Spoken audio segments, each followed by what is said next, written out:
Subscribe the channel for latest updates. Press the bell icon. Get ready for the dictation. At the count of 3, 2, 1, start. It was a lovely river.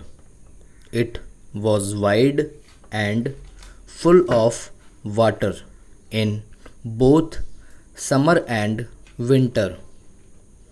In summer, the water was usually blue and its never ending movement towards the sea was so peaceful that it could not be seen except by the most careful observation.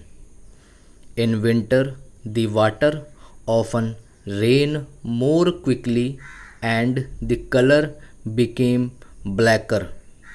But even so, it continued to be a good river. It kept well within its high banks.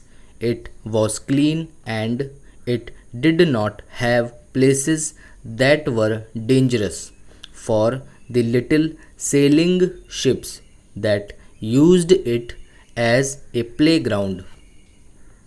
Not all rivers are so kind to those who live near them.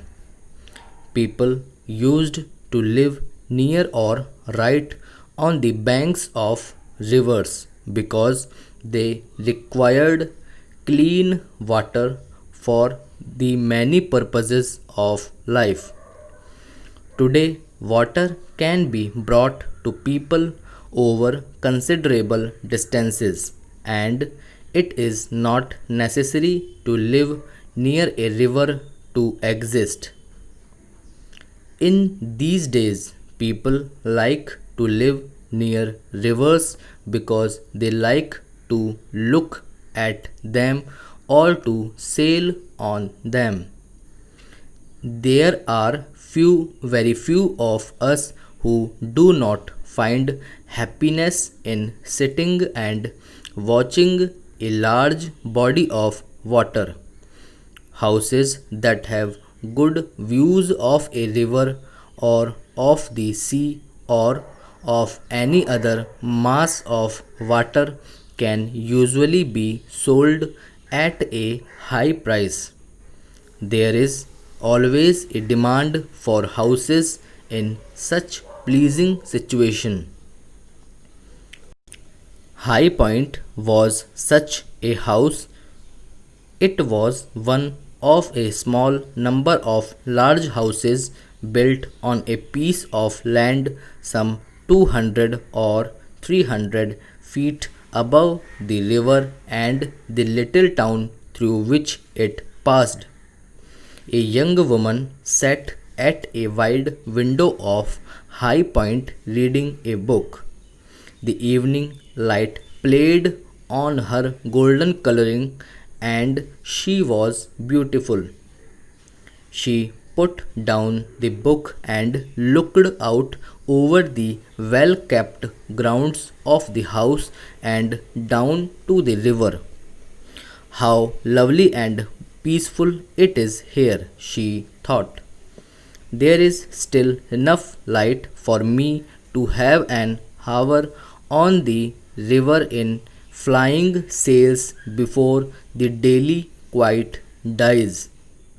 We have so few of these lovely days that we may as well make the best of them when we have the opportunity. Perhaps she did not use just those words, but her thoughts were along those lines as she got up and moved away from the window and towards the open door. Penny, she cried. Penny. Yes, came a distant answer. What about an hour's sail on the river before we go to bed? It is such a waste to go early to bed on a night like this. As she was speaking, she had run up to her friend's bedroom.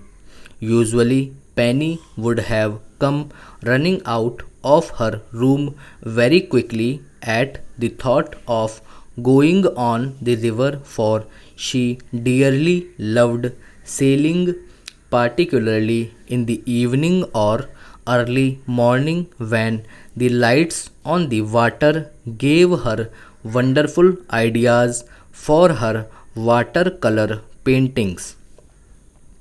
Young as she was quite an expert in this art. She loved to spend a week or two at High Point, not only because she liked the company of her golden friend, whom she thought was the most beautiful girl she had ever seen, but also because there were wonderful views from the house on all sides. To the south, there were the grounds falling away to the river. From the north were miles and miles of English countryside at its best. To east and west were large houses in beautiful grounds, which, with little changes here and there, made good subjects for her pictures. Yes, she liked spending time at High Point with the Weeks family. That evening, however, Penny did not come running from her room. She sat at the table looking with no pleasure at all at one of her paintings.